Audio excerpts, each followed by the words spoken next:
Əziz izləyicilər, oturan yerdə kasıblaşmaq. Bu sual haqqında düşünmüsünüzmü?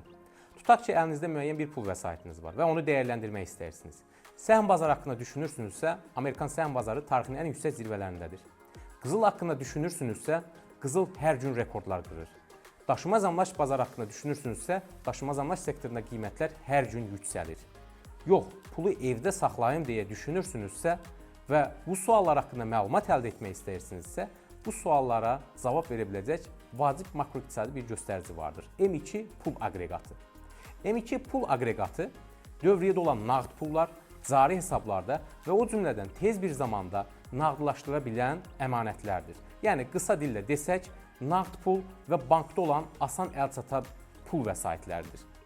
Əgər M2 pul kütləsi bazarda artırsa, bu bizim vəsaitimizə necə təsir edəcək? Hörmətli izləyicilər, dünya maliyyə bazarının döyünən ürəyi olan federal ehtiyatlar 2025-ci ildə qrafikə diqqət yetirsəniz, M2 pul aqreqatını rekord səviyyədə artırıb.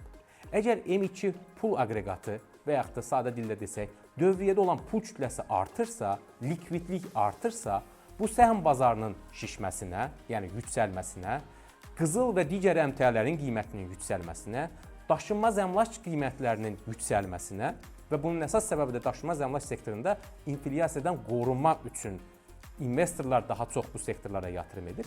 Əlavə olaraq sizin evdə saxladığınız pulunuzun hər gün dəyər itirməsinə səbəb olur.